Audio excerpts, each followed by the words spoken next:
Hey, thanks for joining us today. I'm John Bacher. And I'm Dr. Todd Helvig. And we're the founders of Level5 Listening, an executive and personal coaching company here in Denver, Colorado. And we're glad you joined us today. We're going to talk today about one of our workshop series called Activating Your Human Network. And primarily I'm going to be talking about secrets for body language communication. And I enjoy talking about emotional intelligence and how that can be used in personal and professional success. Okay, sounds like a mouthful, but what are we going to talk about today, Todd?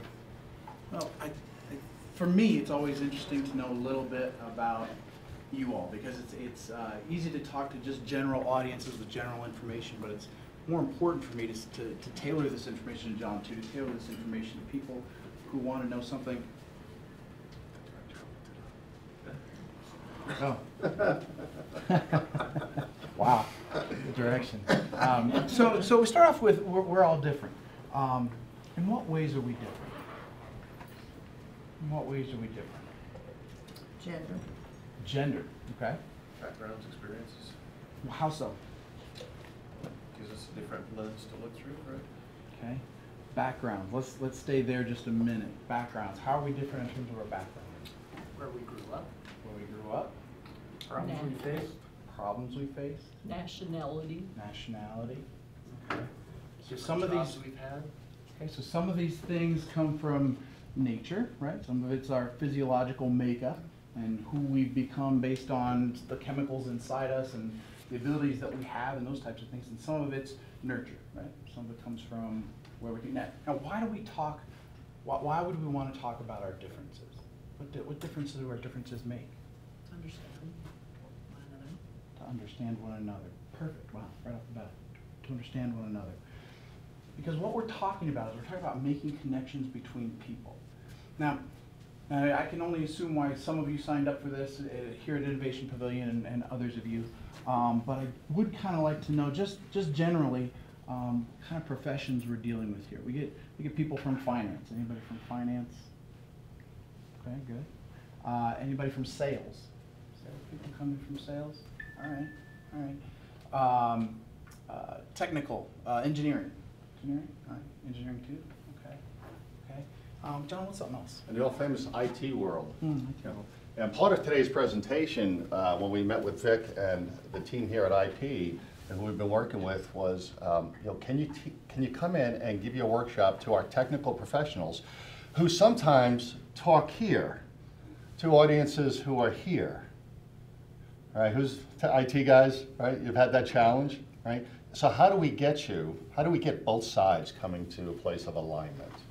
And a lot of it today, you'll learn today through some strategies and techniques, is to align on the communication level. It's not about how much you know or how smart you are or how complicated a system is. It's about somebody coming to a point of liking you, because that's what it's going to be all about. Anyone right? from an area I didn't mention? Yeah, education.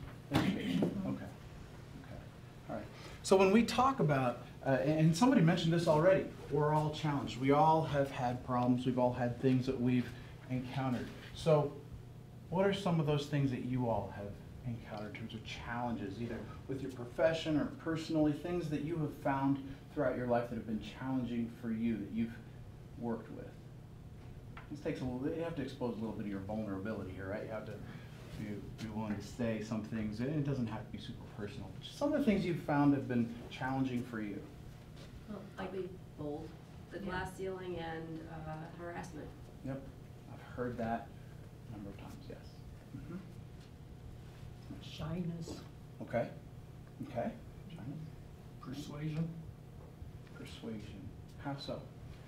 Just, if you think you have a good idea and you want to persuade somebody to follow it. Okay. No, anybody? Who's in sales? Who's in sales? That's probably, I hate sales.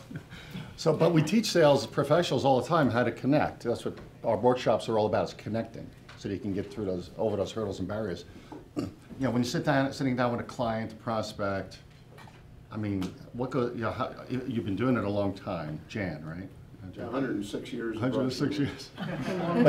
But no matter how many times you do it, Yeah. you're always meeting a new person, am I right? And that Exactly. challenge is, it's just like a hamster wheel. It's just going, you're going to do it again, you're going to do it again, you're going to do it. How about other challenges? What age? Ooh. You're dealing with young or old, depending on how old you are. Yeah.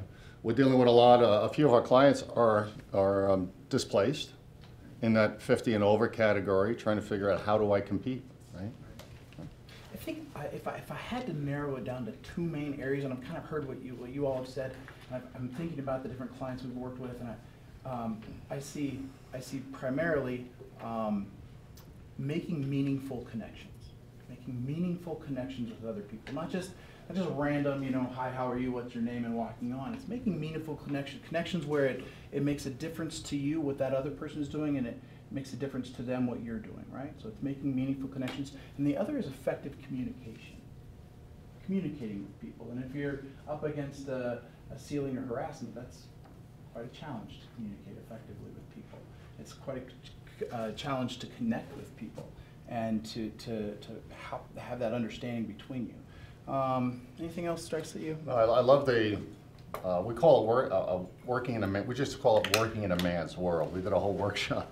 And the group is phenomenal to understand how deep this really goes, even before all the publicity we've seen in the news recently. But this glass ceiling and how do I compete? I've got the same education. So a lot of times it's not about who you are, it's about how you connect, because we don't think there's gender bias, we think it's emotional bias, and we're going to get into that in just a little bit. So I think the challenges of communication, some of the others, relationship shyness, sometimes the person you're meeting with is in a rush.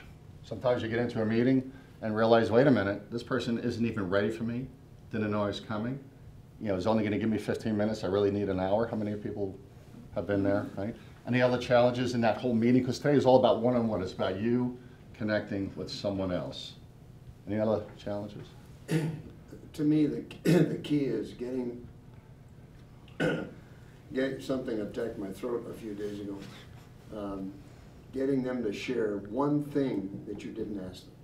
Right. When they do that, then you've got a chance to work with them. If they won't do that, not going to work. Not going to happen. Yeah. Yeah, we're going to talk about that. It's something we call ask, don't tell. It's how you inquire with the other person to show that you're interested in them. Yes, good point. When I think about communication, I think about all the different ways that we communicate these days. And it's so hard to compartmentalize that because, whether you think about over the phone or in person or in email or in social media, which are like 400 different types of social media, there's so many ways that we try to communicate with people. And it can be a challenge to stay on top of that. How are we coming across? How are people interpreting what we're saying? It's one thing to be in person, and I personally like in person the best because at least I can read a lot of stuff. We're going to talk about that.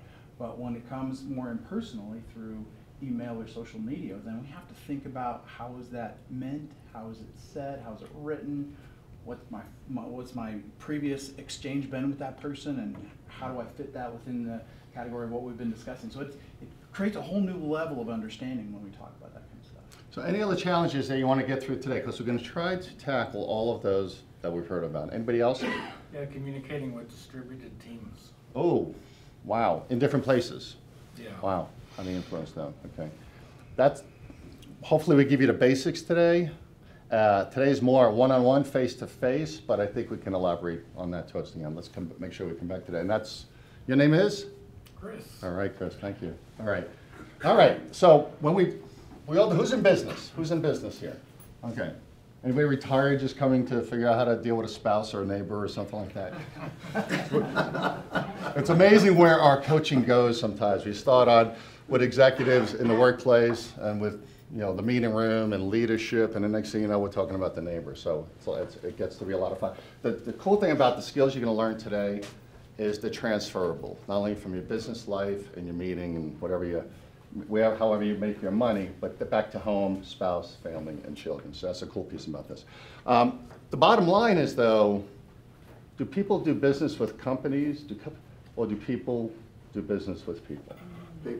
People, right? Small company now. I've been in corporate America for 27 years.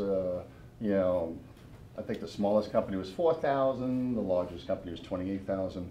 In leadership roles and positions where it really didn't matter what my title was, because it was if that person, wherever they were, listened to what I was saying, believed in what I was saying, and kind of did what I asked them to do in not so many ways. I mean, this is what we need to do. Large organizations need to run with certain dynamics, rules, protocols, et cetera. Otherwise, you grow out of control. You have to grow in control. It used to be one of my lines. We have to grow in control, so we all have to do it this way.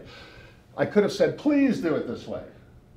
But instead, I learned to create my leadership skills in such a way, using my body language, being an interrogator for many years, and getting people to understand and connect with me that I was authentic, and that they probably would gain some benefit from doing business the way I was asking them to, or training them to, or whatever. So it really is about connecting people with people. How many people have worked for a company, or worked for someone who was in a premier title, or had, had that sign on the door, where no one in the organization listened to them? Or people below them would talk behind their back after they left the meeting room or the podium. Right? We've all been in those companies. That's why when we hold these workshops, we usually find we could tell who's agreeing, who's been there, who's a victim, or who's the perpetrator, based on body language. And as I'm sitting here, yes, I am reading your body language. We'll get into that later. Who wants to learn how to read body language today? Okay, so that when you go and sit down with somebody in the first 3 to 5 minutes, you can basically, we call it sizing them up, create the emotional and mental profile. Still good with that? Don't want to do that? Okay, so I teach, what do I teach? Body. I'm body, and what does Todd teach? Mind. All right, good. I think they got that picture. So we're gonna go through emotional intelligence, a little bit on emotional intelligence. We break this into kind of larger workshops at times, and so we get a little bit more into the nitty-gritty about emotional intelligence. We'll skim the surface. And what we get to primarily today will really focus a little bit more on self-awareness, because the very core, the very center of getting into emotional intelligence is self-awareness and body language. So, flip that screen. There we go. So self-awareness is going to be one of the things we talk about. Controlling our emotions, right? We all know people who don't control their emotions very well. We can think about what our thoughts are about them, especially in professional settings. And then we can think about what our own control of our emotions does in our ability to navigate different situations. Positive body language, what our body says when we're sending good messages to people. Magnetism is something that we talk about an awful lot, because it's how you connect with people and how you draw them into being interested in what it is that you're doing, right? Magnetism, if you think about that as a powerful mechanism to move people forward. And then advanced powers to communicate with impact, get people interested in what you're saying. And these are hopefully things you can use today. I think that if you really kind of listen to the continuum of what we're talking about, you'll get some things you can practice and use.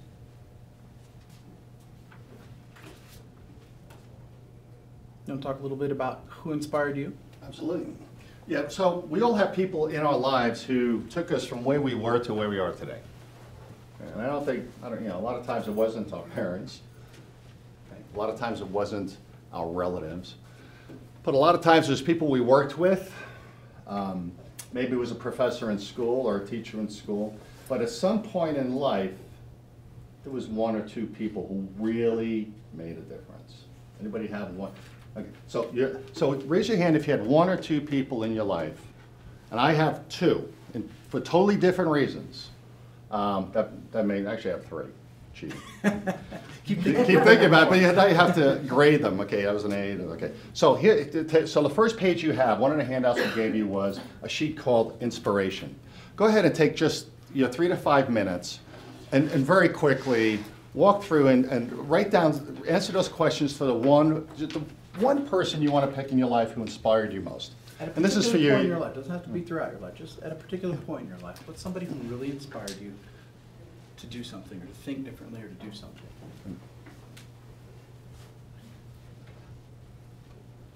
I really think deeply. You're not going to be sharing who and all that. This is for you. So, but we're going to come back to this a little later.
So if you're writing, keep writing. For those of you who are thinking through this, we've done this a couple times. Who was somebody who inspired you, and what's kind of a situation around that? So I have, again, I picked the most inspiring event in my life that brought me to where I am, took me from where I was to where I am, put me on the right path. So I was driving with one of my supervisors, non-conversational fella. I worked for the guy for 5 years, and I think he said 5 words a year to me. One of those guys, really respected what I did. I was a valued employee, but wasn't conversational at all. I knew more about him through what other people told me versus one-on-one conversation. So we spent a lot of time in the car driving together between work locations. And it was one day where we were driving from Boston to Albany, New York. And again, a lot of silence. And he popped in a tape into the car. And it was a self-help tape. I didn't even know what self-help was back then. I was about 26, 27 years old. I'd been through college. I was lighting the world on fire. I was smart. So I started listening to this tape, and it was all about self-development. And it was an author, you may have heard of him, his name was A.O. Williams. And the title of his book was, All You Can Do is All You Can Do, and All You Can Do is Enough. And that was my first venture into, or down this pathway of self-development, thinking I can do more than who I am, I can be better than who they told me I was. Growing up, we have all types of criticisms and critics around us, whether it be at home or at work. And this fellow, A.L. Williams, on this tape, in this car, on a highway, kind of inspired me, and he was my inspiration to go out and rethink, re-engineer myself, take a really deep look at what I am capable of doing, and really follow my passion, do different things, be motivated, motivate myself. I was looking in all the wrong places for the recognition and the motivation. And that's a whole nother day of counseling with Todd, okay? But A.O. Williams, out there someplace, never met the fellow, ran out and bought his book, read his book 2 or 3 times over the next 10 years, lived by it until I graduated into other aspects of self-development with other people, like Tony Robbins and Zig Ziglar and everybody else who's inspirational. Because inspiration feels what? Feels pretty good. So my inspiration came from a fella I didn't even know. So that's why you're kind of like Tony Robbins now. Here. How about you? I'm not going to jump, and we're not going to walk on fire. Okay. How about you? Anybody who's bold enough to tell their story? Who's somebody that inspired you, and what was that about? First of all, my father died 3 weeks before my 4th birthday. My mother had a narcissistic personality. Communication with her was impossible. Fortunately, my father gave me enough strength to survive that 14 years until I could leave home and go down to Minneapolis to the university. But I did a number of things. I caddied for 5 years. I worked in a grocery store for 2.5 years. I started working caddying when I was 11. I surveyed for the county highway department. I went to work for Kaiser Steel in Fontana, California. Turned out to be an absolute fiasco. No ethics, no integrity, no nothing. I left after 9 months. Went to work for a man by the name of Ed Silfen at Ford Aerospace in Palo Alto. And what I learned was he did everything the right way. And then when I look back on what I had done caddying and the other things, it was what I was doing on my own. I just didn't have a definition for it. The right way became the definition. I had another experience in 1976 after I left engineering and went into the recruiting business. And I was being introduced to a man by the name of Don Lobdell, who was the Vice President of Research and Development at Kolb Laboratories. He had been brought up by HP in their fast growth days of the 50s. And he did hiring the right way. So the right way has become my motto. Nice, very good. What's somebody else? In banking, back in the 70s, I had a boss that could be difficult for people to work with. And when I first started working for him, I thought he was kind of a scary person, but I grew to respect and like him. And he believed in my abilities to be able to do whatever, and made me believe I could be successful. So I also grew up in a household with a mother who was kind of, always negative and things were not good. Is there anything he did specifically that inspired you? What was it that he did that you can remember that kind of caught hold in your memory as what inspired you from that interaction? Well, one of the things he said was, never be afraid to ask a question. Don't be afraid that it's going to sound dumb. No question is dumb. It will only annoy me if you keep asking the same one over and over. So I've thought of that over the years. Don't be afraid to ask a question because it's going to sound dumb.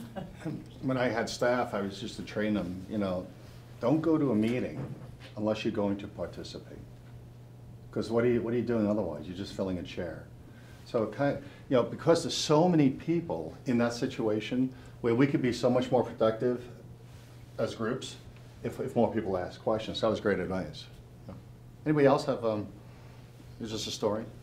It was my parents actually. They were they're extremely positive people, and excuse me. So they'd always see the glass is half full. So even in times of economic stress or whatever, they're always joking.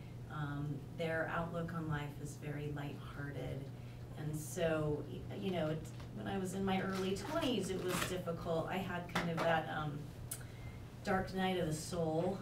And, you know, just looking back, I was really grateful that I was raised in a household that there was a lot of laughter and just didn't take themselves so seriously. And the great part about that is you have those memories. Yes. And those memories lead you to where you go every day, don't they? Yes, So absolutely. I'm not teaching the emotional part of this, but this is great.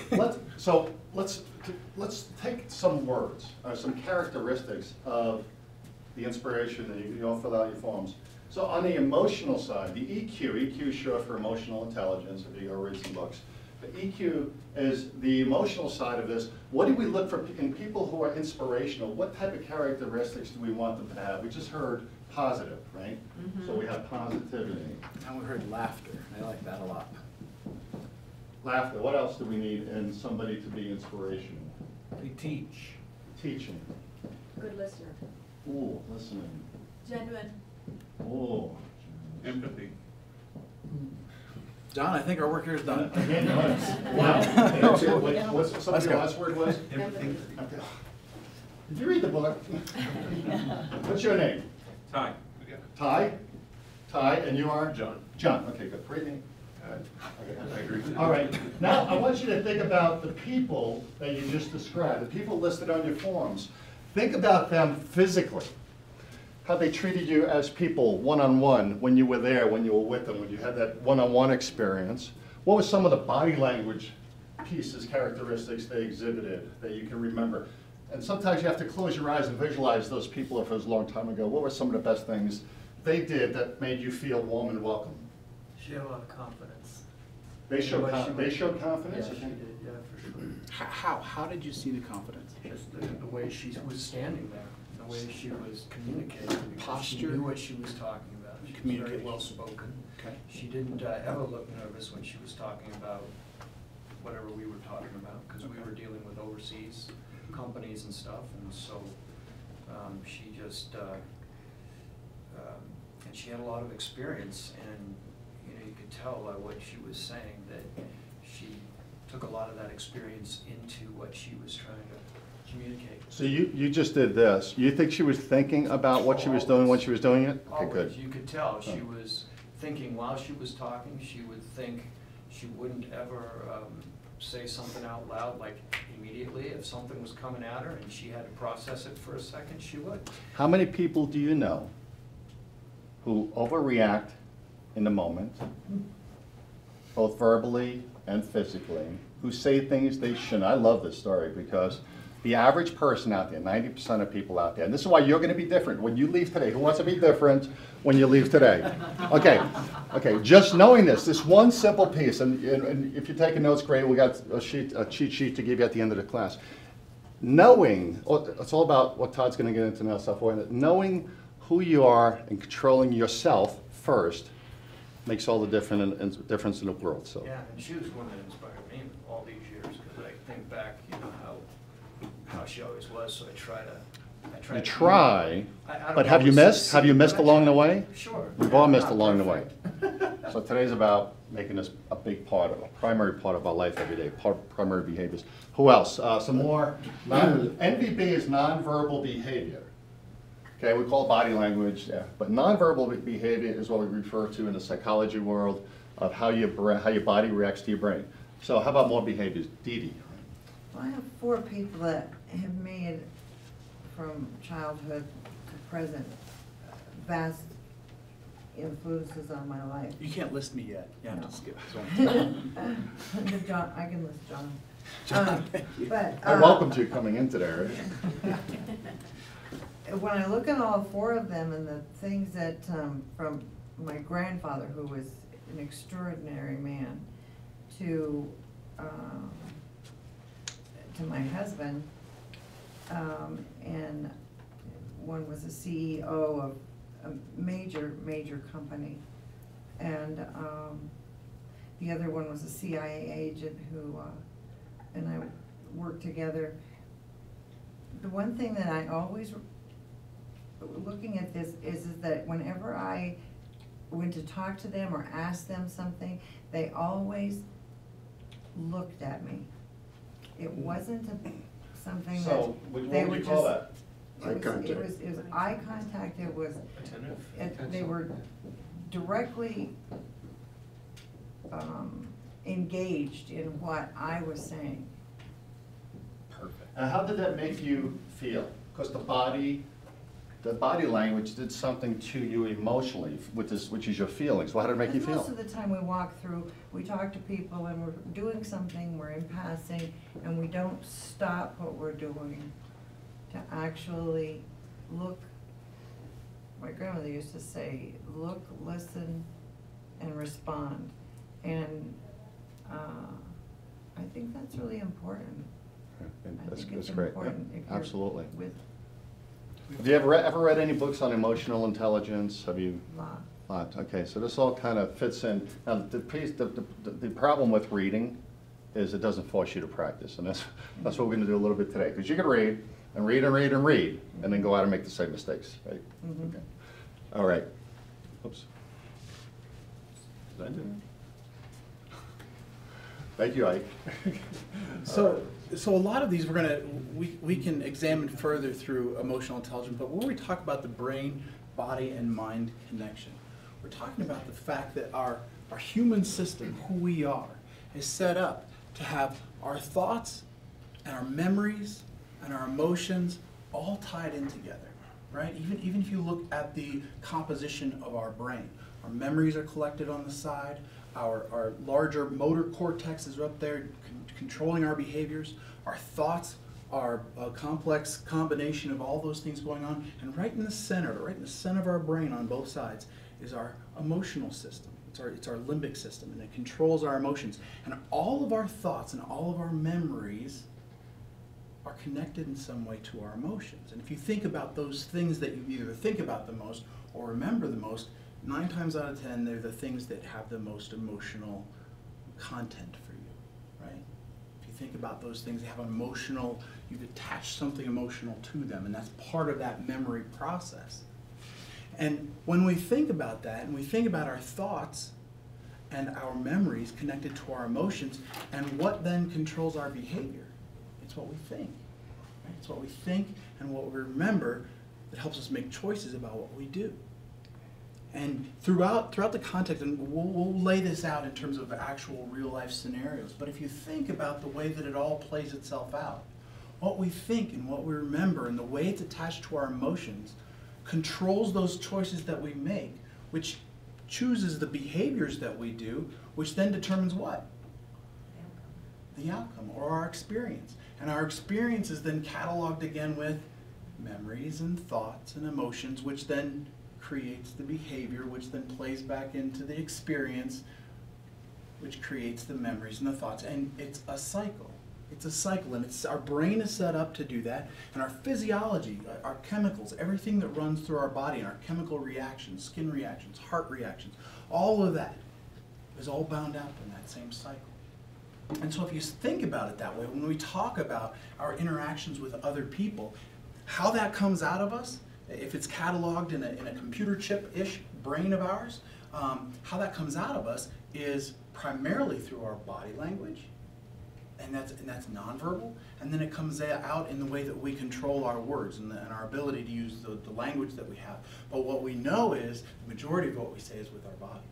Right? The majority of how we connect with people is through our bodies. And so this is an integral part of looking at how we develop these connections that we're talking about and how we communicate with people. And we're going to focus a lot more today, more than anything else, on how you think about yourself. We can get into a lot of things about reading other people, and you have to have a lot of contextual information for that. You have to really understand the context and the person to understand that reading the person. But today, one of the things that you can really think about is how are you portraying yourself? Attending to that is something that, like John said, 90% of people don't pay attention to. 90% of people, if you see them, and we'll get to some of this, if you see them somewhere, they're not thinking about how they're coming across to other people necessarily. Some are, but by and large, they're not thinking about how they're coming across. And we can think of lots of stories around that.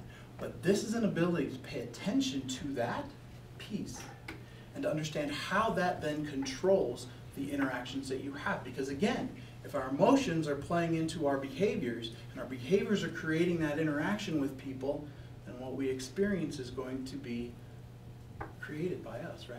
In a lot of ways. What's our next, I don't know, you're doing something.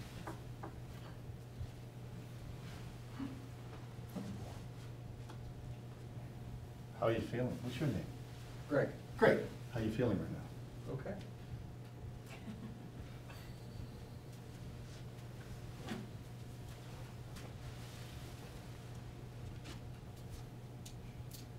Wow. How long does it take, to Todd's point, I love this piece, I love this slide, great slide. How long does it take, who's got a computer at home? Who's got a cell phone in the pocket, a smartphone? Smartphones, they call them reason because they're smart, they have chips. Your brain has these chips. And for 20 years I was an interrogator, and for 10 years I led companies, and I never knew why what I was doing worked until, partnered with Todd and got into emotional intelligence and understood all of this. How fast does it take for your brain, for the people I looked at, how fast did it take for you to change your thought about me? When I was looking at you, making eye contact and not smiling. It's immediate. It's immediate. It's not even a thought process. It goes through You the brain. can't control it. You could not stop. It took a little while, great, right? You did go ahead and react, and then you kind of pulled back and said, this guy's toying with me a little bit. But think about the processing time, this little chip in your head. Think about the processing time and how fast the other person, now Todd's talking about self, today we're talking about us. We're going to teach you to be a better you today. But think about the other person, right? Once you get to understand you and control you, you become magnetic and positive and really super leaving today. Who wants to be super? Who wants to be super leaving today? But the other person that's going to be across the table or on the other side of the counter or selling you something, or maybe it's an employee, or maybe you're going on an interview soon. The other person's not going to have this knowledge, right? You're leaving with secrets today. I say 98% of the people you meet on an average day have no idea of what we're talking about today. And not only that, right? but it's something we can all do. It's something we can all pay attention to. It's a skill. It has to be practiced. I think at one point when we're younger, we're much better at this, and as we get older, we kind of forget it because we get lost in everything. And so we don't think about the way that we process information. We don't think about what we attend to. But the more you pay attention to it, and the more you really understand what you're doing, now you're putting yourself, you're not just running on a subconscious process in the background anymore, right? Now you are driving the car, and you get to choose how it drives. Let's go to the next screen if we can. So when we talk about emotional intelligence, and again, there have been books written about this. It's a conceptual framework, and I'm not especially attached to it, but 20 years ago they came up with this conceptual framework, and it really helps us understand a little bit about how we are processing this information. And from a stepwise progression, we're talking about self-awareness first, right? Because how can you possibly understand what somebody else is feeling if you don't understand what you're feeling, right? You really have to understand that process by which you're understanding information and how you're feeling about that. That's the self-awareness, and that's the piece we're talking a little bit about today. So when I say that, when I say self-awareness, well, what pops into your head? What do you think about? The way your body language works, the way you talk. Okay. Emotionally, what you're going through. Emotionally, what you're going through that makes you say things with your body, sure. You're in touch with that tape in your head and maybe in control of that. So where did we lose that? We don't consciously focus on it or think about it. Okay. Our brains can only process so much information at once, right? And so after we get to a certain, I don't know if it's an age or a certain maturity level or whatever, we put that program on autopilot. And we jump into everything else that we're doing. And our life gets very complex and busy and everything else. And then, I only say this because I've heard many times people say, oh yeah, I forgot that how I come across to other people. I forgot that people are reading me all the time. And that it's not just me figuring out situations and me solving problems and me trying to read other people. What I'm saying with my body and my face and my expression and everything is who I am. It's part of what they're reading. And it's dictating that interaction, right? The difference between smiling at somebody and not is dictating that interaction in a lot of respects. It's, That's a great point, because getting back to the speed at which we travel, you know, the whole process here is to emotionally to slow down, and before we go further into body language, it's about slowing down and thinking about how I appear to who. Yeah, to everyone, because I am my own brand. Working with somebody last week on interviewing. Somebody mentioned earlier, you know, between jobs, over 50, overweight, not the perfect candidate, very intelligent person. And he's one of the engineer fellows who, you know, is very smart, but has a problem when he meets the interviewee or the interviewer. He's the interviewee and the interviewer, you know, and he's trying to impress based on knowledge. Does it really matter how smart you are sometimes when you meet that other person? Do they really know? Do they really care how smart you are? Now, if you're building rocket spaceships and designing computers, yes, you absolutely need to know all of it, and you need to exhibit and have those characteristics. But what do people want to do? We said it earlier. People want to work with people, right? Has anybody ever had, somebody mentioned somebody had somebody on a team that wasn't congruent, or you had difficulties dealing with broad-based teams or remote teams? You know, how do you get all those people aligned? Even in the same location, I'm sure, anybody in IT, who's in IT? Engineering, or how many times have you sat in a room full of folks you were presenting to and realized half of them were disconnected from what you were trying to talk about, discuss, or trying to get buy-in, right? In the IT world, engineering world, technical world, even finance, we have to get buy-in from the people we're meeting with. And sometimes we call it dumbing down the presentation. You know, we don't call it condescending, but you know, as a smart person, an intellectual person, you say to yourself emotionally, these people don't get it. How many times have you thought the rest of the people in the room didn't get it? Raise your hand, right? And why? John, right? Correct. What was the situation? You were presenting something technical? Sure, yeah, and maybe it's my discipline, I'm focused on this is my area of expertise, and so, you know, you have to find ways of connecting and communicating that conceptually at least before you do the deep dive. Right. And you're thinking right away that everybody else in the room, because they don't have the background knowledge and experience that you have, that they're in some way subordinate, whether it be knowledge or the questions they ask or the problem or the issues they bring up. I've sat through many software discussions and training sessions where the end user is asking all of the questions that may not be pertinent, but they're still questions. Are they important to the person asking the question? Absolutely. And I've seen the trainers or the instructors respond very condescendingly to say, oh, you don't have to know about that. Oh, you don't have to understand that. You don't have to understand that. What does that really, what is that, what can that be translated into? They don't want to take the time to explain it. Okay. That's the way I. That's as one. soon as they say that to me, What that's else? I'm- You don't need to understand that piece. Or we don't wanna hear what you have to say. We really don't care about you, Yeah. knowing that. We don't really care enough to tell you the answer because you probably aren't smart enough to understand it anyway. That's really what that's kind of the translation. And then how does it make you feel? Stupid. And I've sat there saying, no, wait a minute, I really do want to understand. You know, just so I know if I have problems. And it gets into this emotional back and forth. I control my words, but that other person has no idea that I'm just trying to get an answer.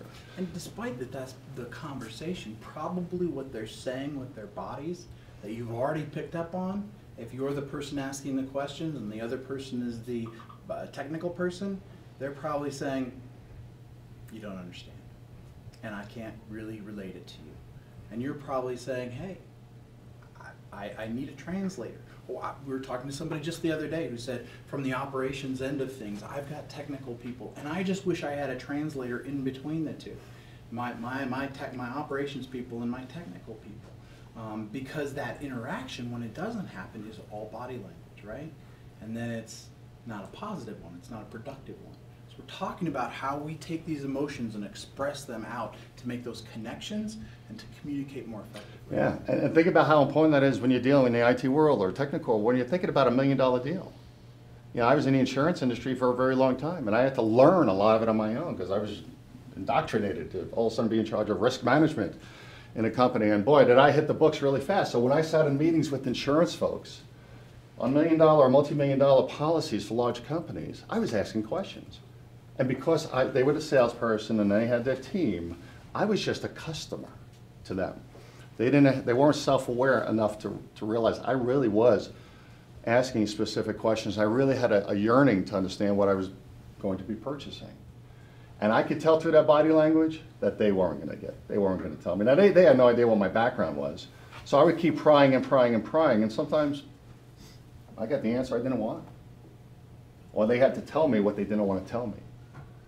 And that was key, especially when you're in multi-million-dollar project. Who's presented big projects, software implementations, or purchasing hardware and software, and gone to this group of folks only to find out it didn't get approved? Well, all of a sudden, they don't have the budget for that. Well, we're going to move it to next year. What does that do to you? Why did I work so hard, right?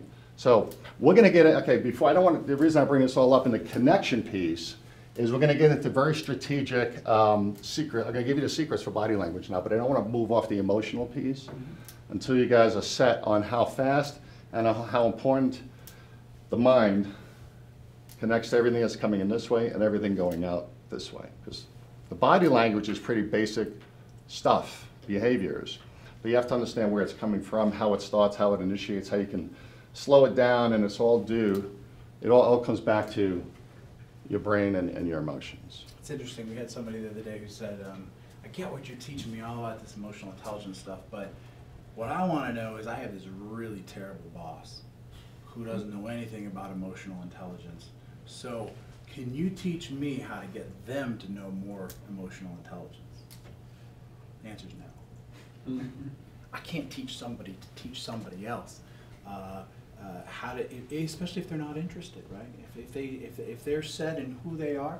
But what we can help people do is understand themselves more and how they're relating themselves to other people, and then maybe how to interpret that person better within the context of where you see them and how you see them, and then maybe navigate that a little more powerfully when you're empathic to how they're reacting to you. Yeah. Good, we can move on? Okay, and we'll take questions at the end of the class. So here's the challenge with body language. Okay, body language is going slow,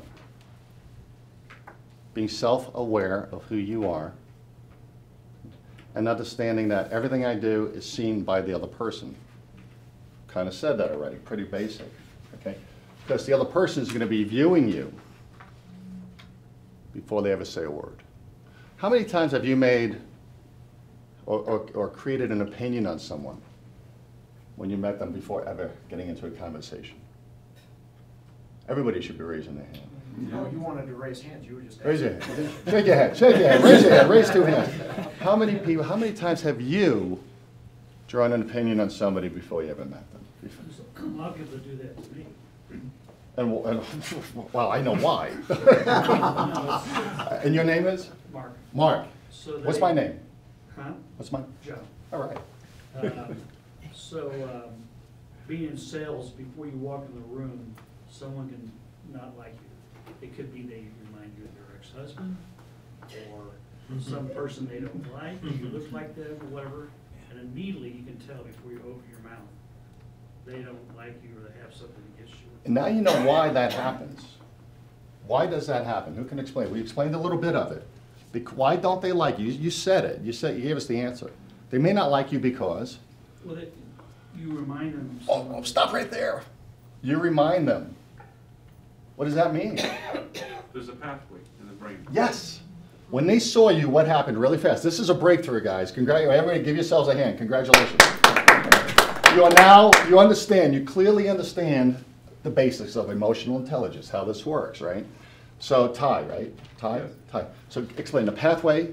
So when somebody saw Mark, waiting for him in maybe the lobby. Like we spoke about, our brain is really built on through our experiences. So if we have a repetitive experience, even through our childhood or our experiences at work, it builds these pathways. And then when we interact with the world, the brain doesn't have the time to start analyzing the situation from scratch. So it builds on the pathways we already have, and that can bring to that situation. Yeah. All of that is happening in nanoseconds. By the time you catch up with understanding what just happened, it's done.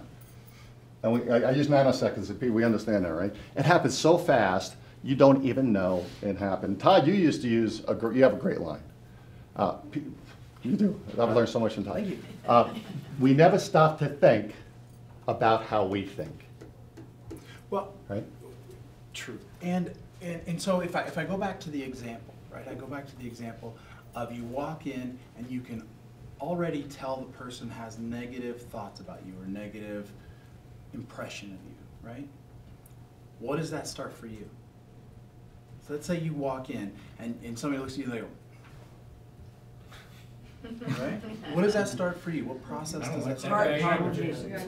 Right. Your brain already flips into, this person doesn't like me. This person sees something about me. I feel self-conscious. Now I have to think about what I say. Now I have to think about how I look. How are they interpreting what I say?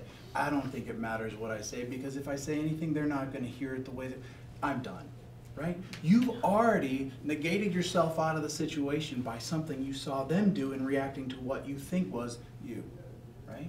See how fast that works? And that happens all the time. We go in and we go to the grocery store and the person sells us something and they give us a weird look or something, and we're already thinking twice about what that was all about and how you're supposed to interpret it and what you're supposed to do with it. That's again how fast the brain works. And that's then that process, when we're in the driver's seat, we get to change, right? Because when we see ourselves, when we attend to what we're doing in those situations, now we get to turn that around. Now I get to say, I don't know what look that person just gave me, but I'm not going to really let it affect me. I'm going to tell them something they haven't heard. Or I don't know where that person's at, but I'm going to do something a little different here, right? It gives us a chance to attend to what our thoughts might have been attached to that memory of what we saw them do, understand what they were doing and how that hit us, and then choose the way that we want to respond. Right? A lot of people, if they get cut off by a vehicle, what's the first thing they do? Right? You got a lot of things to say and a lot of fingers flying, right? You can interpret that different ways. A lot of people, it will enrage them to the point that they want to speed around that person and cut them off, or they want to tail them, or they want to do something that makes them just as angry as they made them, right? But what if you flip that conversation and say, gosh, that person is in such a hurry. There must be an emergency. Oh my gosh, I hope they get there on time. I need to back up and let them go so that they get there. This is life or death for them, right? All of a sudden, you've changed the conversation in your head, and it changes your whole reaction to that situation. And now, instead of getting in a potentially dangerous situation, tailing and swerving and doing things, now you're handling it in a different way, and you're creating a different dynamic by you're just simply nothing more than your perception of the situation. Does that make sense? You mentioned in that example, someone frowning at you and getting self-conscious, and I don't know if this is the right time, but it seems to me there's a relationship between self-awareness and self-consciousness or self-judgment. Like, my own self-perception is that I'm hyper-aware or analyzing interactions, like you. Sure. But it's not, it doesn't feel like a necessarily positive self-awareness. And then I hear a lot of people say, I mean, in different books or whatever, you're not that important. People don't really think that much about you. Like, don't be so self-conscious, because who cares? You are who you are. Like, it just seems a little. So knowing, understanding that the way you process information is the beginning, right? Knowing that you automatically internalize things without even thinking about it. You know, Kathy's looking at me and she's really thinking my hair's messed up right now. It's really making me feel uncomfortable, right? So I know that about myself. And I'm bald, so, you know. Right. So I know that about myself. So what I can do, my choice is, when I know that, when I understand my self-awareness, my choice is to tell myself whatever story I want to tell myself. I can tell myself it doesn't matter. I can tell myself that, you know, today I have hair, tomorrow I won't, and so, you know, look at me how you want to. I can twist that and turn that any way that I want to if I'm in control of it. The problem is that most people are self-conscious of things and they don't think about, or they don't think about the fact that they're self-conscious about things. They just let it affect them. They let it control the way that they then respond to situations. What we're talking about is that to have those better connections, to communicate more effectively, first you understand yourself, and then you can choose the way that you want to interact with that. It's one thing to be self-conscious and to think, oh, people are looking at me, but part of getting past that is telling yourself a different story, because the more you reinforce it within yourself, the more you leave it there and make it part of the memory and part of your experience and part of what you then create, right? And so part of changing that is changing the story you're telling yourself in your brain, whether it's a book telling you, look, it doesn't really matter, nobody really pays attention to you, whatever, it doesn't matter what you tell yourself. The reality is that if you can get past that self-awareness enough to tell yourself a different story, you're going to create something different on the other end. And your name is? I'm Harold. Harold. Yeah. Yeah. Did that make sense, Harold? Or Yeah, I'm convinced really that the bottom line is it's all about the stories we tell ourselves, right? Change your story, change your experience. We do self-awareness training with, think about this, physically handicapped folks. Think about your brain. Now your brain does this too. We're normal when our brains are doing this, right? Now you go into someone with some type of disability. Could be a stutterer, could be a physical disability, and their story is so much more plain to see and understand. But to Todd's point, that's the training and the workshops you do with self-awareness as you get into the whole quadrant, is how do you you really talk to yourself. You convince yourself that you're great, right? We heard that growing up too. You know, we heard that from our mentors. You know, you are great. So how do you tell yourself you're great versus not so great? And so when do we feel this the most in today's workplace? Is in interviews, right? You go to an interview, halfway through, maybe 2 minutes into the interview, you're sinking because of the body language from the other person. And what a great trigger it would be to push that button and get back on track with yourself to make it through that interview and wow the interviewee or the interviewer, right? And vice versa. Sometimes you come out of those interviews or meetings or negotiations and you think everything went great because you were sucked in by somebody's unauthentic body language, right? So we're going to get into, we'll try to move. Oh, yeah. So great issue. Let's keep coming back around to this. All right. So we're going to talk about body language now. When we say body language, we're going to put the mind aside for a little bit. We're going to get in touch with our bodies. Don't touch each other. Touch your own body. When we talk about body language, what are we talking about? We're slouching. You hear body language all the time, right? We hear, it's your body language. It's how you hold yourself. How do you hold yourself? Your eye.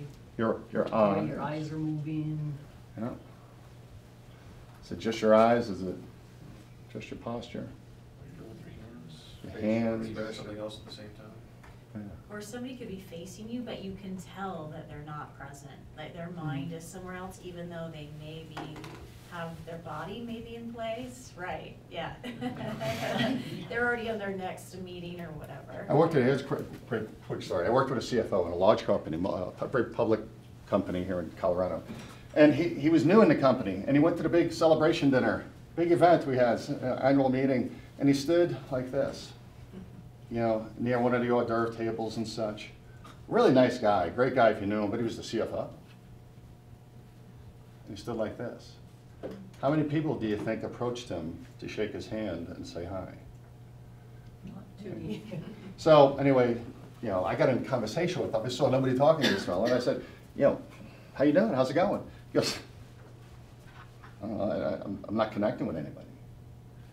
Basically, is what he said. And I said, well, you don't want to connect with anybody. He goes, what do you mean? I said, it's the way you're standing, the way you're dominant, got your arms crossed. He goes, no, this is just the way I relax. I said, oh. I didn't know that. You know, he was a runner, very athletic. You know, this is just the way he relaxed. You know, I said, well, there was a 3-day conference. The next day, we got him out of this, and we got him more to this. But then when I looked over him on the next night, he's standing there like this. Okay, I told him not to cross his arms. Okay, so he's standing there like this. Okay. Chest out, shoulders high, very authoritative. Smiling at people, but he was doing the same thing. So by the third night, we had breakthroughs. You know, I said, you can't put your hands in your pocket, you can't cross your arms, you have to keep your hands where people can see them. It goes back to way back hundreds and thousands of years. If somebody couldn't see your hands, they didn't trust you. Okay, go back to the days of playing poker with Derringer and hands under the table. Does he have a gun in there? I mean, there's all types of issues with your body. So when we talk about body language, it really is everything from your toes to your head. So we're going to go through some of those issues. It's more than your eyes. We're going to touch on, really going to just surface touch body language today. But we're going to give you strategies you can leave with today that are going to make you a better person tomorrow. All right. So body language is the nonverbal communication, nonverbal communication. Okay. And where does 90% of your nonverbal communication come from? That's right. Well, it comes from in here first. In here first. It comes from inside your brain first. Everything I'm doing starts with a thought. A thought is a memory. I have a memory. Your memories are pictures. So everybody know that? I don't know if we went over that. We spent a half hour just on this. Your memories are nothing more than pictures and videos. Your experiences are videos. Think about that. Everything's up here, right, in that little chip. So if I said, remember your last birthday party? Oh, wait, well, right away. You'll remember your last birthday party? Does everybody remember their last birthday party, whether it be good or bad? You all had a picture or video running in your mind. Like that. Am I, who did not function that way? Hopefully we all functioned that way, right? Okay.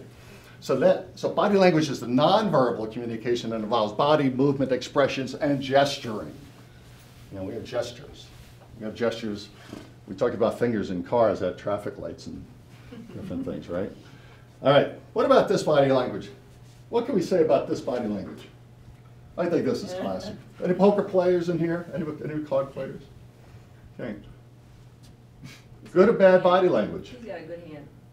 That's what I think. Secretive. Is there body language? Sure. Yeah. Always. Yeah. What are you saying? What are some words? He's very serious.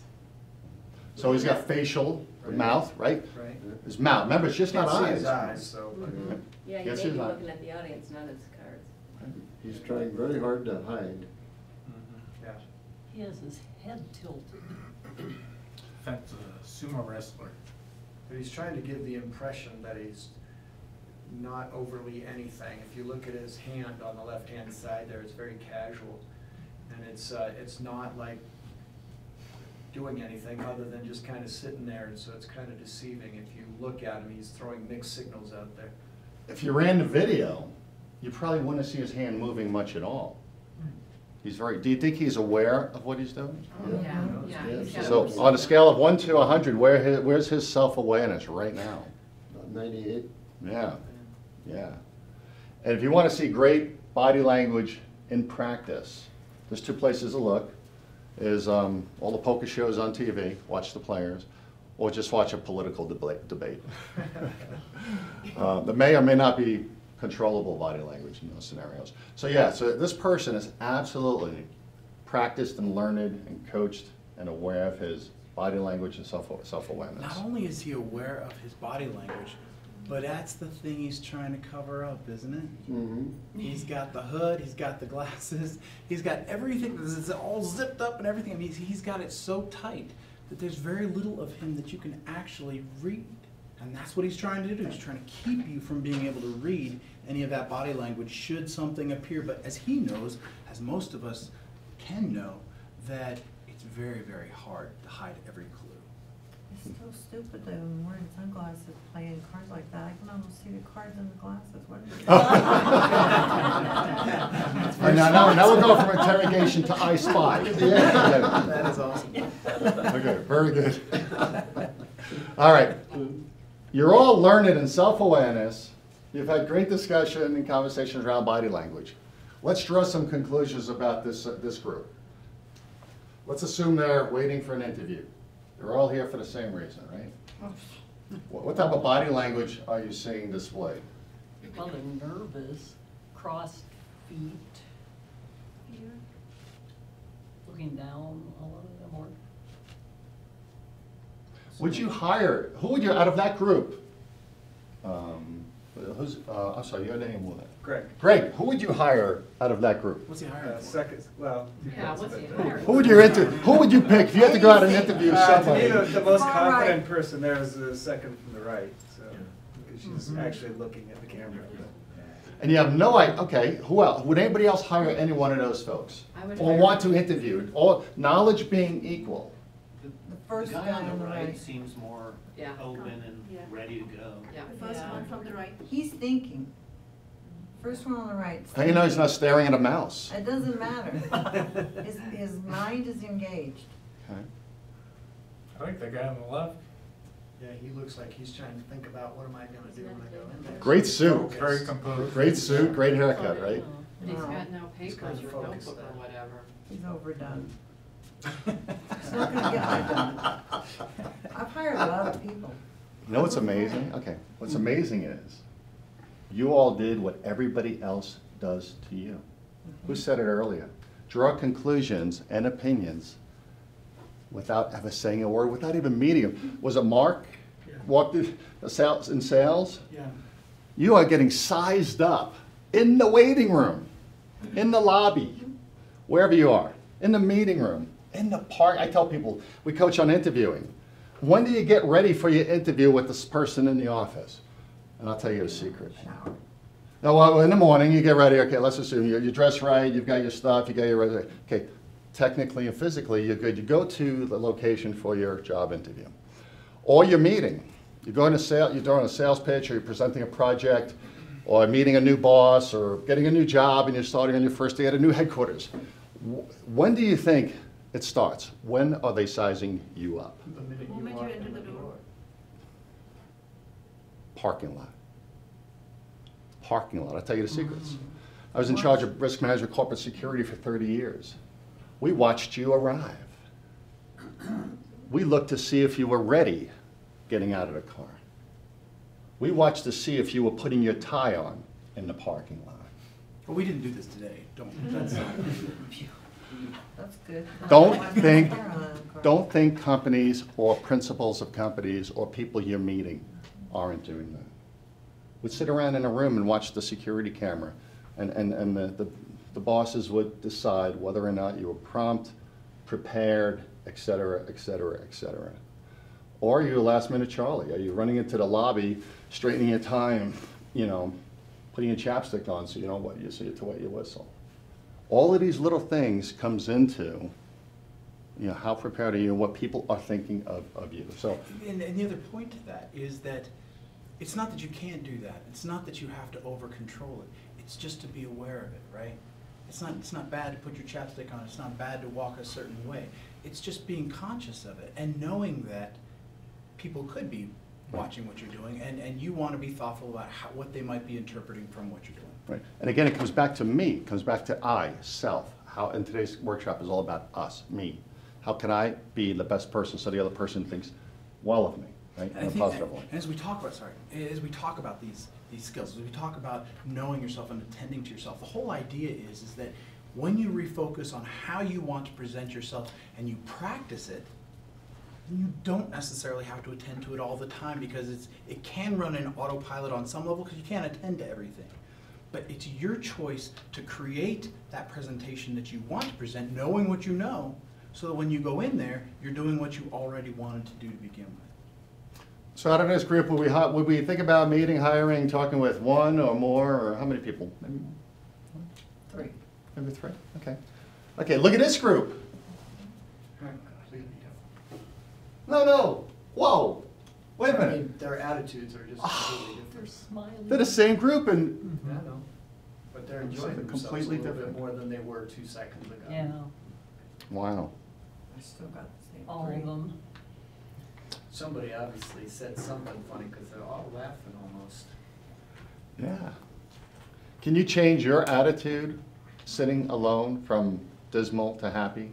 Right, because it all comes from up here, right? It comes from emotions, memories, experiences, practice, right? We can be this way. And do we always want to be happy and smiling? Is that a rule? No, it's circumstantial, right? So it's all about being self-aware. What condition and environment am I in? And how should I be reacting positively and displaying myself positively in this immediate moment?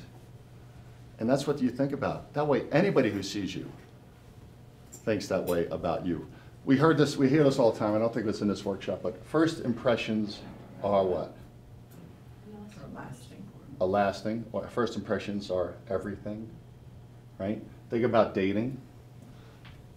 Think about blind dates. Anybody ever been on a blind date? Okay. It either, no, well, maybe I'm the only one. It was a long time ago, but maybe it's, that first impression is critical. Introduction to the new neighbor, introduction to the new boss or the coworker. First impressions are lasting. First impressions are everything.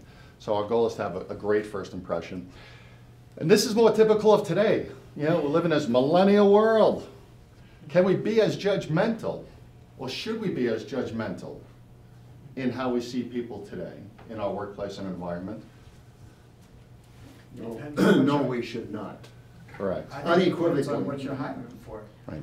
In some cases, Yes, it I think depends on that's what you're true. hiring for, because if they come in and it needs to be a very professional look Right. that you're looking for, they have to be able to portray that. Right now, if they were supposed to be dressed up for whatever position it is, I wouldn't know that they know how to be professional, other than they can be professional talking to me, but can they look professional when I need them to? That might be important. And part of the lesson here is to move beyond first impressions. Okay, you have to move beyond first impressions. You have to be more self-aware. Okay, now that you're going to leave here going, oh my God, I know so much. But now you are going to transfer that to the other people you see, right? That makes sense? We're not teaching that today. We're not teaching you to read other people, but because you have this knowledge and understanding, you're going to be judgmental on others. Please don't walk around the house tonight, doing this with your spouse. It gets really messy. You're not happy. You're not aligned with me. I could tell you're not. This is for you. This is for you to improve yourself leaving today. But the lesson here today is we're moved into a new culture in the workplace. And I think it moves beyond the appearance, because first impressions are everything. Well, they were everything. Now it's the continual appearance, the continual impression. That, say after you meet that person, as you work with them, as you gauge them based on your understanding, you can better read themselves and read you, and relate better, or not relate. But the first impression issue is kind of getting diluted. Okay, that's the piece about body language I want to stress. It is going to come to continual body language. What's the ongoing body language that you see practiced? Okay. So I briefly mentioned magnetism. What is that? When I say magnetism, what is that word in and of itself? What does that concept kind of connote for you? What do you think about? Drawing people to you. I'm sorry, two at the same time. Sorry, go ahead. I didn't realize he was gonna. Attraction? Attraction. Pulling people to you. Pulling people to you. Okay, does that kind of resonate with most of you? Okay. When we talk about developing meaningful connections, and when we talk about communicating with impact or communicating effectively, what we're talking about is being able to control the way that we think and our emotions and our presentation in a way that draws people into that relationship, right? Meaningful connections, meaningful communication. Effective communication is drawing people in so that they either want to stay engaged or want to create a pattern where they can be more engaged in what you're doing. That's what we're talking about when we're talking about magnetisms. How others see you, how they're perceiving what it is that you're saying, and how it is that they're perceiving the way that you're presenting yourself, and how you're drawing them into that communication. Yeah. So let's jump into body language. We know a few things about body language. We've gone over the fact that we've been doing this since when? Since when have we been practicing body language? Since the beginning, right? And emotional intelligence. We didn't even know we didn't even have the term emotional intelligence, I think, until 1974 or 75. We called it all different things, child psychology or relationship management, whatever. But EQ and body language are innate. They're natural. They're inside of us. They started when we were young. They may have changed over time. They may not have, okay? We realize today we are who we are, right? How many times have you heard that from someone? We are who we are. I've been doing 106 years you've been doing this, right? You are who we are, okay? Until we change. Does anybody want to change? Does anybody have anything they can change today based on what we're talking about so far? Okay, okay, that's why you're here today, thank you. And I changed, okay, if we don't change, what happens? Okay, what happens? Where does it go? Does anything change? Okay, if we don't take the effort, don't make the effort, and don't change our behaviors, don't think about change, will it be the same tomorrow or different anybody tomorrow? not see Groundhog Day? Okay. Groundhog Day? All right. So let's change. Who wants to change something today? Who wants to change something leaving today? Okay, here we go. We're going to teach you two great concepts. Speak with your body. Speak with your body. That's all body language. And we're going to listen with your eyes. Talked a lot about everything now is visual. Everything you see, everything the other person sees is going to go where?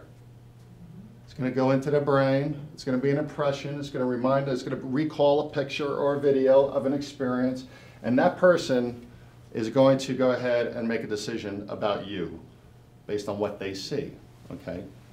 And vice versa. You're doing the same, but you're controlling it now. You realize that what you see has to be processed. You have to slow down a little bit and then control your body language, because remember, it happens in nanoseconds. If I don't do that processing, I can screw up. If somebody says, if you're in an interview and somebody says, I really don't like your shoes, what happens? You're done. You're like, wait, what do you mean you don't like my shoes? Is what my body language just said. Okay? And will that be good for the person who just had that comment? Well, it begins a conflict. It creates emotional, mental conflict really fast. So we have 4 rules of engagement. Okay? We gave you a sheet. In your packet, there's a cheat sheet at the end. So you don't have to write this all down. If you want to take notes, that's great. But 4 rules of engagement. What do you think the first rule is? And this is really in order. If you can perfect these 4 rules starting today, after you leave here, and practice just these 4, we have 22. But we have 4 we want to teach you today. We said we'd do that for you. Now let me qualify it. These are not groundbreaking, but you will find that these are essential in moving in the right direction. And they sound simple, but they really are more interactive than you ever gave them credit for, I can guarantee you. What do you think of the number one rule we can all change immediately? Smile. Smile, right? We're going to smile all the time. How do you do this? Who likes to smile all the time? Okay, some of you do.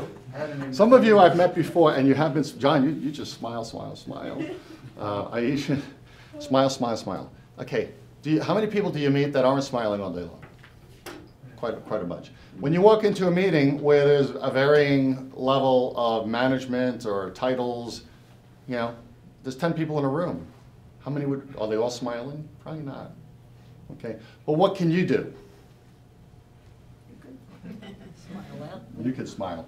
Now, if I smile, versus not smiling, do you feel different? Yeah, okay, again, that emotional connection is really there very fast. And the critical piece, and don't, please, this is, when I was practicing interrogation, I knew right away, based on unauthentic smiles, that I was going to have a rough road ahead, because the unauthentic smile tells so many different things. Okay, and I would have to work harder to get to authenticity, to get to honesty. And as an interrogator, my whole job was simply to get to honesty, to find out what the truth was and remove all the distractions and find out what actually happened to whatever the situation was. But the unauthentic smile was simply a blockade, it was a facade of the other person that didn't want to tell me something. Therefore, I had to go through and get to the truth, I had to get around those hurdles. So unauthentic smiles, how many people have you seen with an unauthentic smile in a The meeting? whole state of California.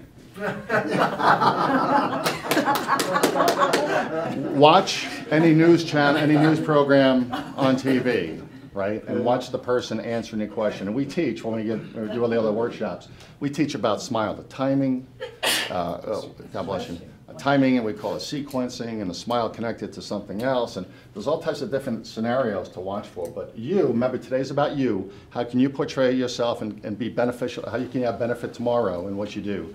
Just smile more, okay? And if I can add something, the inauthentic smile, obviously, it's not something you want to rehearse. But I will say this: they've done research where they've looked at the physiological responses you have, even for fake smiles, right? And even for fake smiles, they find very similar patterns of physiological response throughout your body. So you're creating somewhat happiness, just not to the level when it's authentic. But that also tells you something about what practicing and what using smiles, even when you may not feel like smiling, does, right? It creates a process within yourself where you're changing that conversation, you're changing that experience, and you're changing what comes of that experience. I'm not saying go out and give people fake smiles, but I'm saying, you know, especially when people tell me, well, I feel down all the time, or I struggle with this, well, how many times are you actually trying to change that? Are you doing something physiologically, intentionally, where you're changing the conversation within yourself and through your expression that people see that you're doing something differently? And so when we talk about smiling, and I know this is one of the rules of engagement we're talking about, it takes a lot more practice than you could ever imagine. So many people I've worked with, it's like, okay, you really have to go out and try. Gas station, grocery store, you know, shopping store, shopping center, anywhere you go, it's really practicing implementing a smile when you go and you interact with people, and then cataloging what is that change like. What did you experience? How did the person respond? How did you feel? And really making note of all those things, because again, what are you doing? You're creating memories, you're creating thoughts that are then going to control the next behavior that you do, which then what? It's going to create your experience and your new thought and your new memory and your new emotion, and it's a cycle. And so we're talking about small things, we're talking about intricate little things, we're talking about practicing something, but it actually plays into the bigger picture of what we're talking about. So part of the class, part of the homework for smiling simply is looking at yourself in the mirror and try smiling 30 times in the morning. And, you know, while you're brushing your teeth, after you brush your teeth, smile 30 times. And what happens is you start out going, and after 30, 40, or 50 times of smiling at yourself, you start to laugh. You get comical. You become your own caricature. You know, and that drives positive chemicals in your brain, your dopamine and the oxytocin, and different things happen in your own brain that make smiling fun. And you become a smiler. To Todd's point, I smiled 13 times this morning on the way in. King Super, Einstein's, I smiled at somebody in the car next to me. I smiled at somebody crossing the road.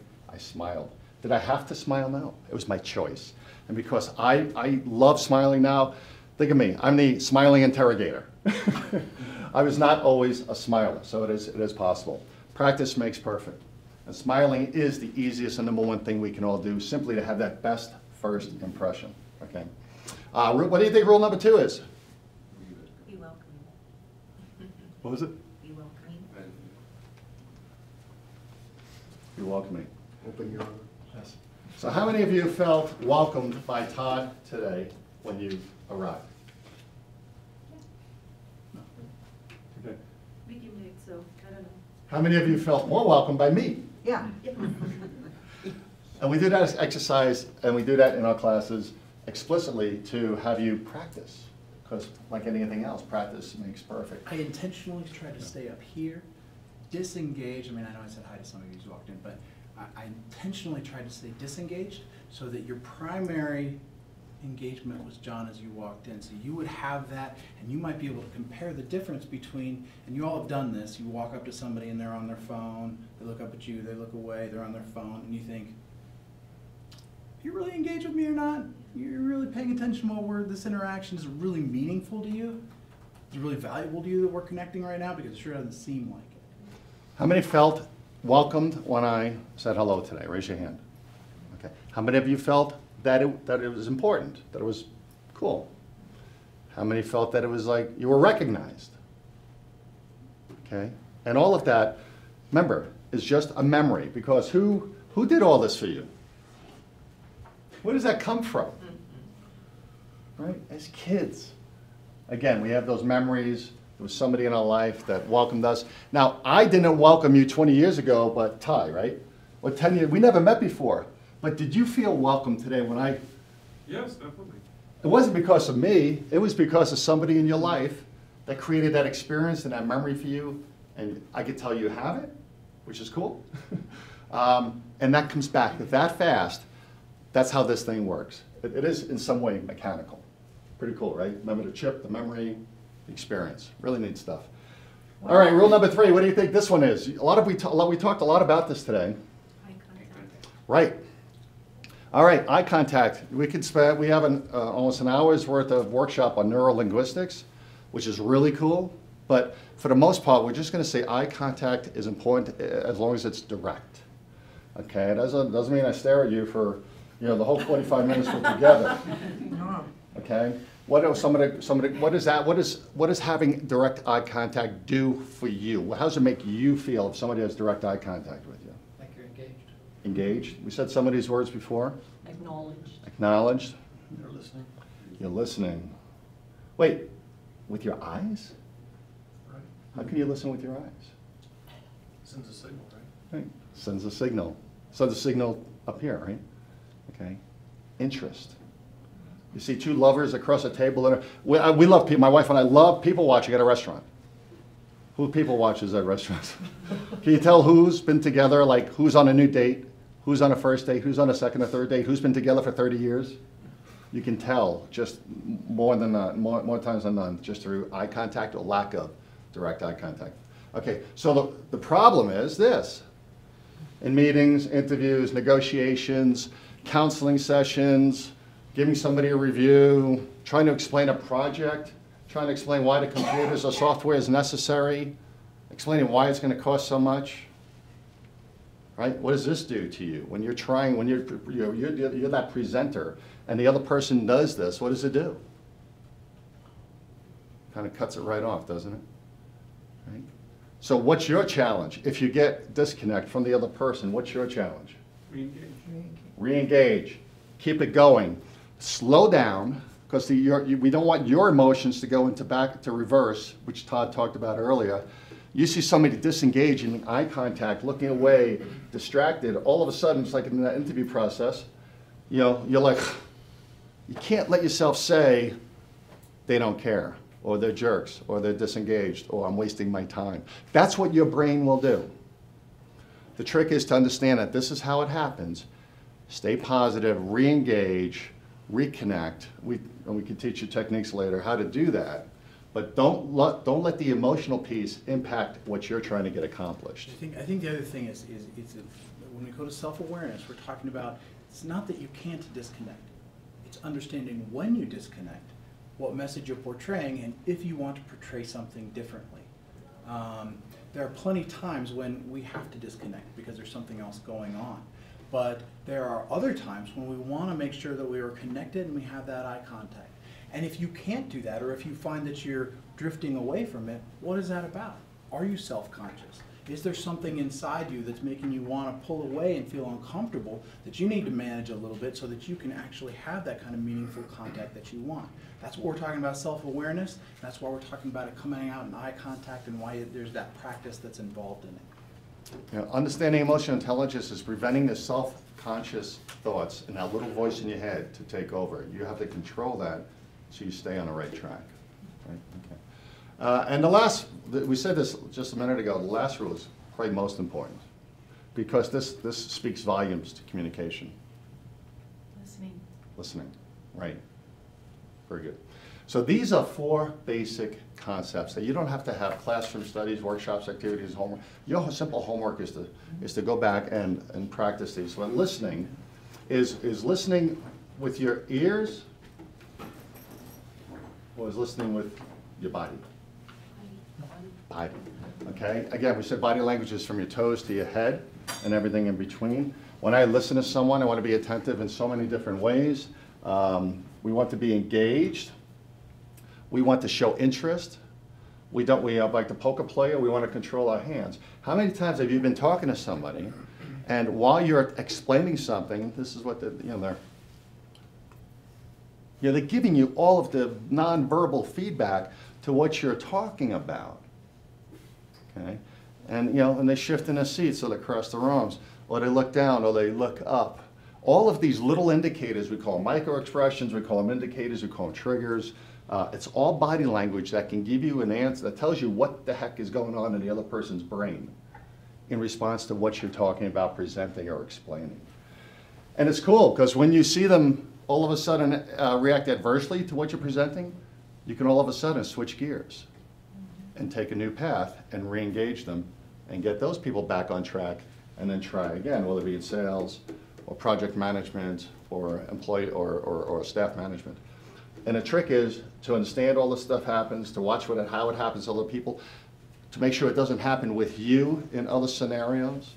If somebody says you're not getting the raise you expected, go with it. Don't all of a sudden, okay, well, I'll get you. I'm done here. Body language, again, speaks volumes. Again, how much body language is what percentage of your total communication? 90. More than 90%, right, all right. So the bottom line is, and just remember this, because you have this too, you want this too. Every time you speak, you just want to be heard. Think about that, right? Whether it be a spouse, a neighbor, a relative, an employee, or when you speak, really all you want to do is be heard because you have this miraculous thought you're trying to communicate. It's an idea that just came to mind and you want to get your side of the story or your opinion, your statement heard. Just remember, the other people want that too. So listen. There's some really skills around listening that we'll get to another point, but I think the important thing is to remember is that, again, in terms of connectivity and communicating, how do you feel when somebody's able to reflect back, either through their body language or through their words, that they've heard what you said? How meaningful is that to you?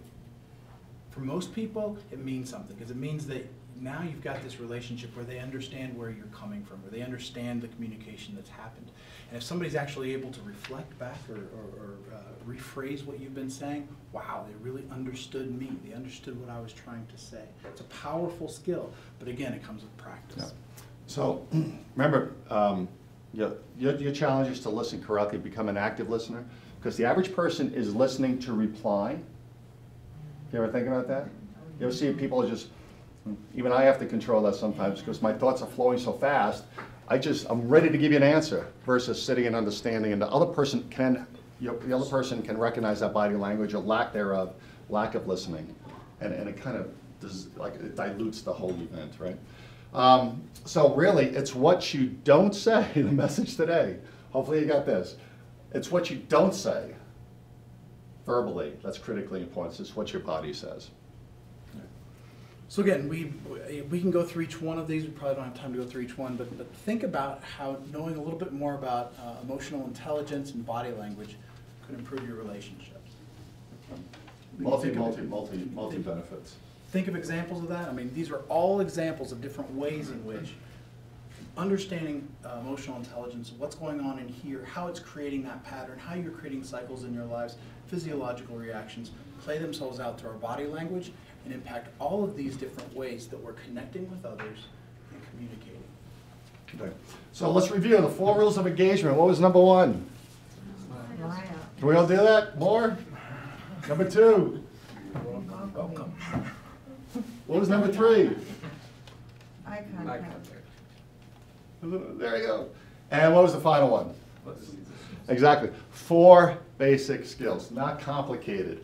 Went through this in probably under an hour of the technical skills. We have to give you a lot of the background. We have to tell you what that was all about. But we think if you just go back and practice these 4, start with 1. Just become a good smiler for a week. Then become a good welcomer. Then become a good listener and a good eye contact person. You will change your life in so many different ways. People will see the change in you, and that's the key. Everyone around you will see the change in you, and people may even start talking to other people about you. Why is Chris so happy? Why is, why, Greg, was it Greg? Why is Greg smiling so much? What's up with him? People will talk about you and your change in behavior, and you'll feel good. It's all about keeping you in focus. Again, it's about you. Today's lesson is about you, not the other person. Get really good with you, and you'll be more prosperous and productive in life in all different ways. So practice. Who wants to practice? Who's going to practice? Everybody going to practice? Please don't leave this workshop thinking that was just stuff. Go out and try some of these things, reflect back on it, and go, wow, those stupid little 4 things really are changing my life for me. John, let me ask you one quick question. Well, actually, I had 2, but one, in this day and age now, it's a little,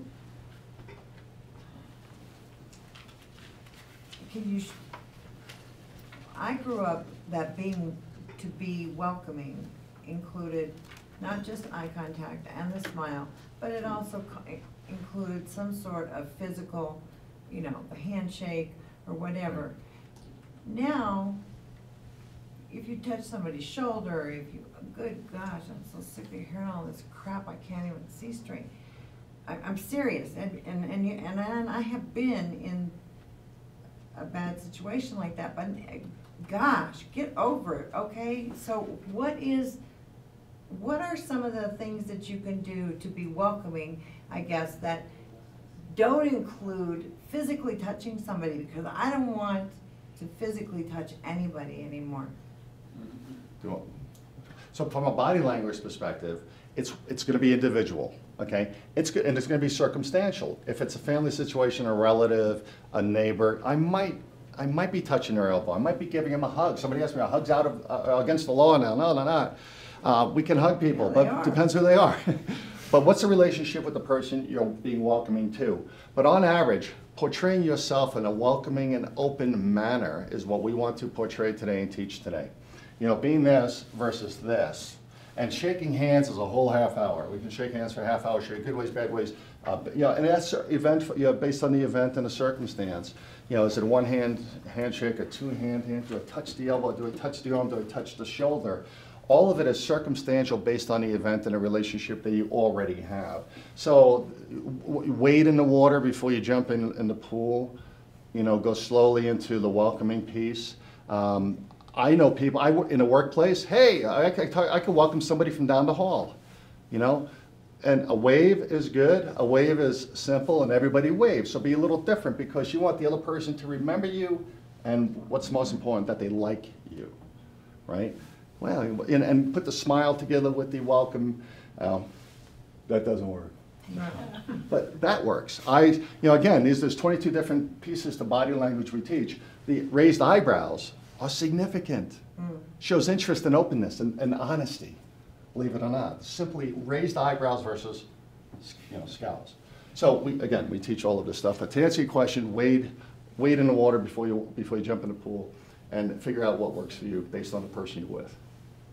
Would you say authenticity is way down on the list, like you were saying, how even if an authentic smile would create a positive response? Would you just say that in general? I mean, for body language, for everything that...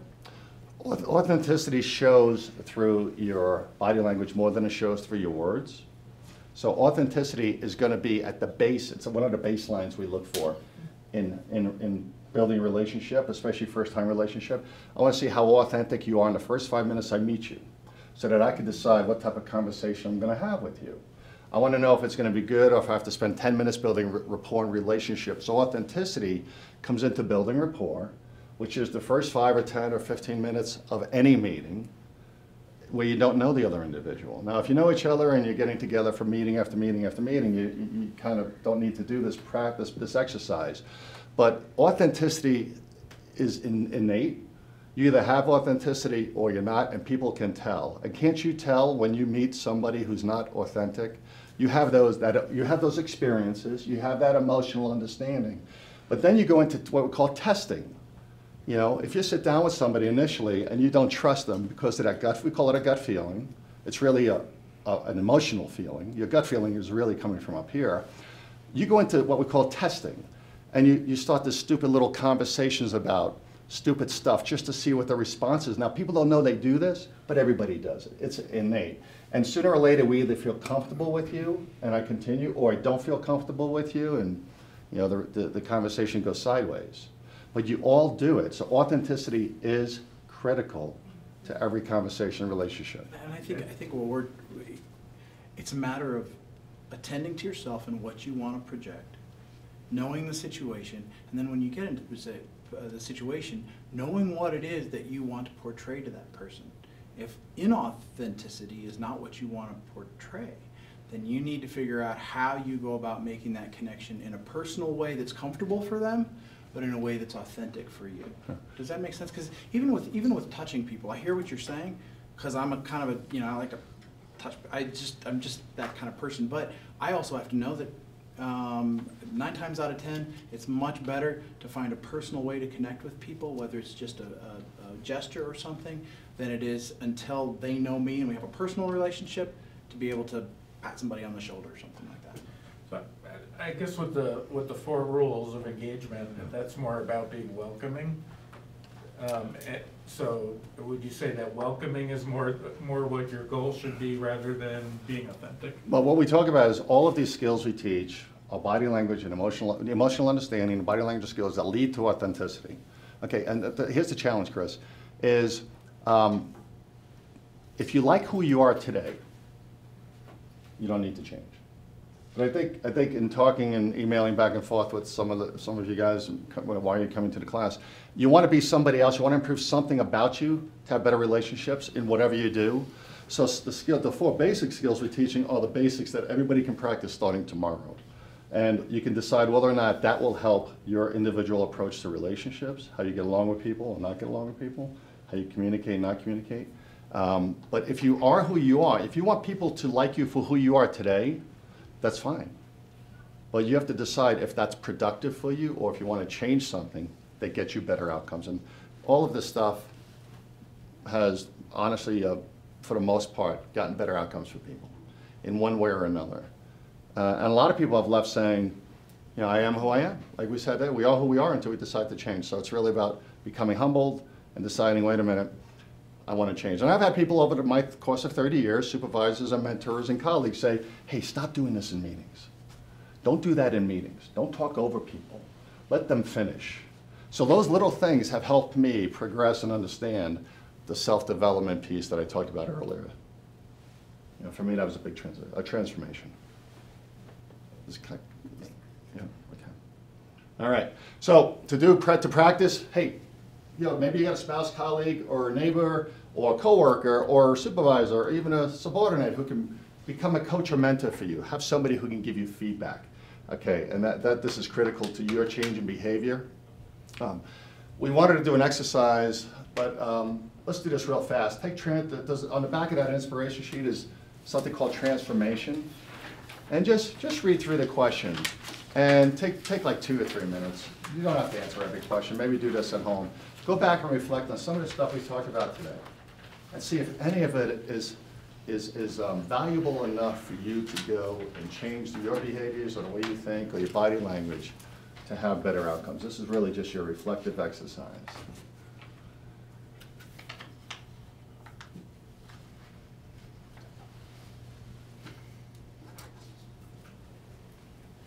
Is this one of those things where you have to answer 5 or you get in trouble with your boss? No, we're not gonna read these later either. Our version, they're trying to change. I think we all have room for improvement, even I do at my age, and, you know, there's things I practice and work on every day to be self-reflective. So this is, hopefully that's what we wanted you to get something out of this 2 hours, kind of an event in time. See if there's something you can work on.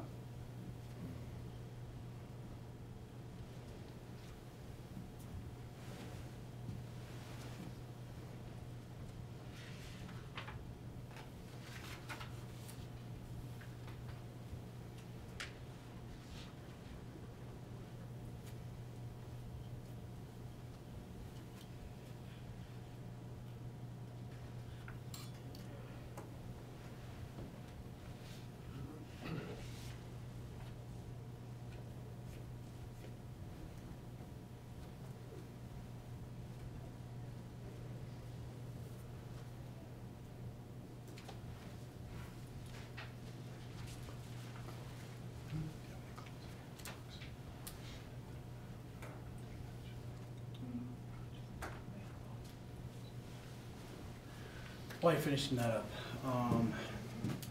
anything useful today? Anything you heard that you thought would be useful or interesting? Yeah? Yeah? Good. Good. Anybody have any personal breakthroughs? You know, Anything? there's some like different integrations of things I thought, you know, before, but they were put together in kind of a different way. It was enlightening. You know, the thing that inspired us really to get out and talk more about this is really our own consultation stuff that we've done over the years. And we talk about some of this stuff, and we've developed exercises for people to do and work through some of this stuff, and it's been really valuable. And I say it because I've seen the changes in people when they go out and they really put the effort into focusing on some things they can attend to and really practice that attentiveness and that self-awareness that then plays into a whole lot of other things you can take this into. I'm not going to say it's like learning to use the force, but it's an awful lot like accessing resources within ourselves that a lot of people don't focus on. But once you do, you understand just how powerful you can be in creating that dynamic around you that maybe you didn't really focus on before. So by show of hands, who learned something today? Okay, who learned more than one thing today? Okay, because we went through a lot of material. Okay, so who wants to learn more? Okay, anybody? So we told you this was an introductory 2 hours, and I hope you enjoyed it. We really wanted you to get something to take away and go change your life starting today.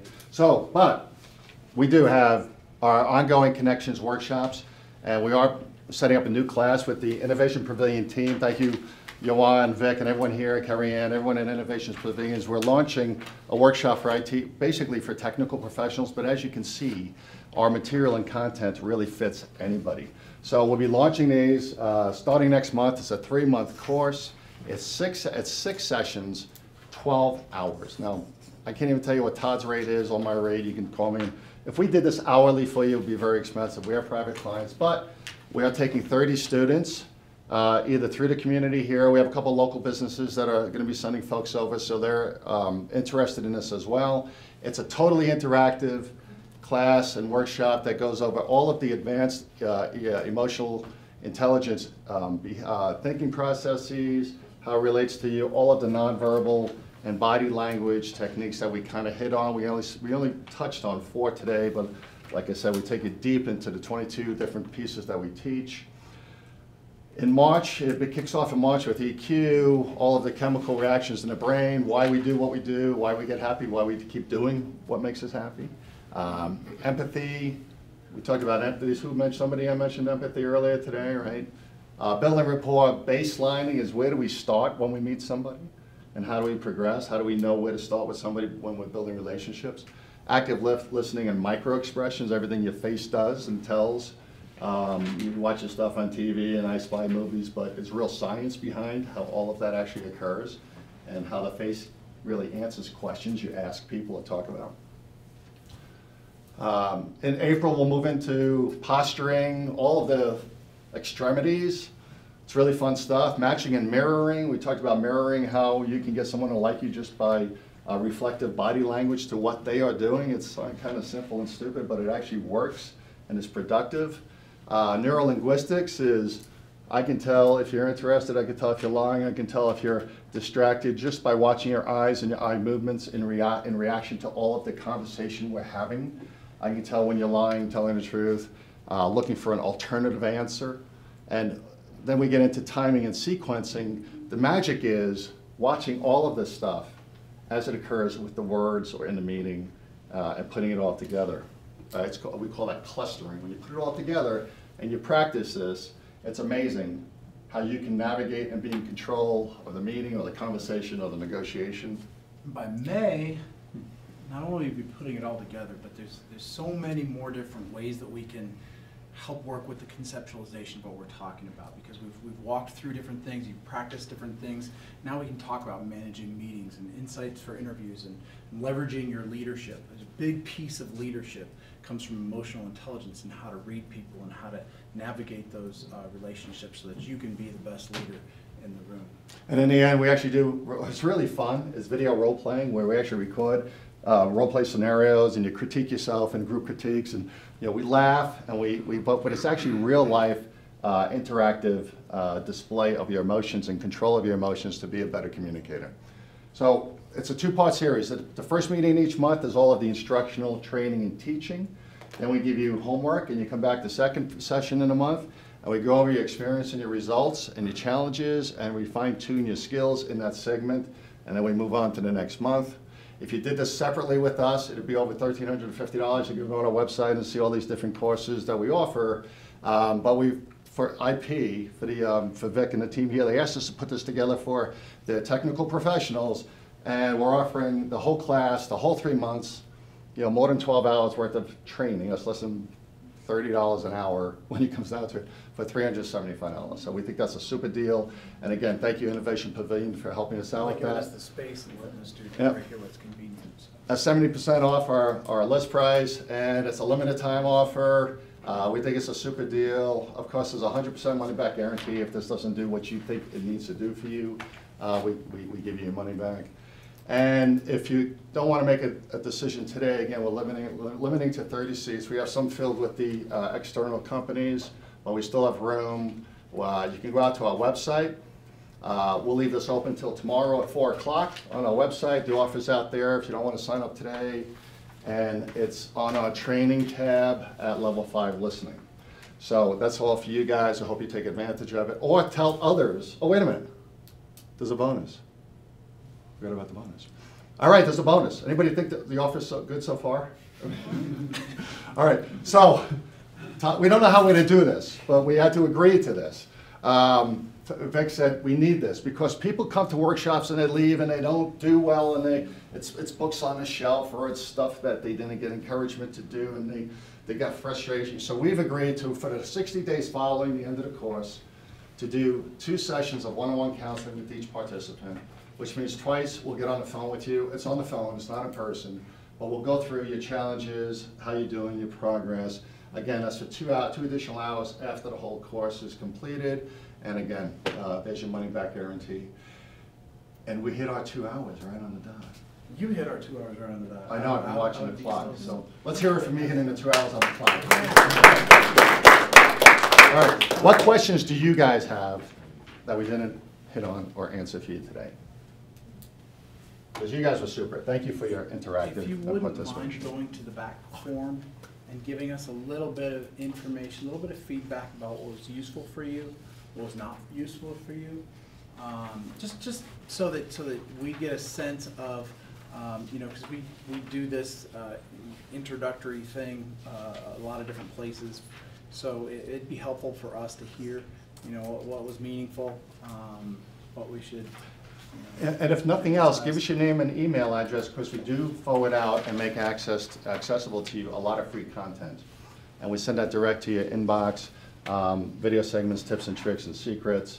So, even if you don't sign up, you still want to stay engaged with us, and we want to stay engaged with you. So thank you all for coming, and catch us if you have any more questions.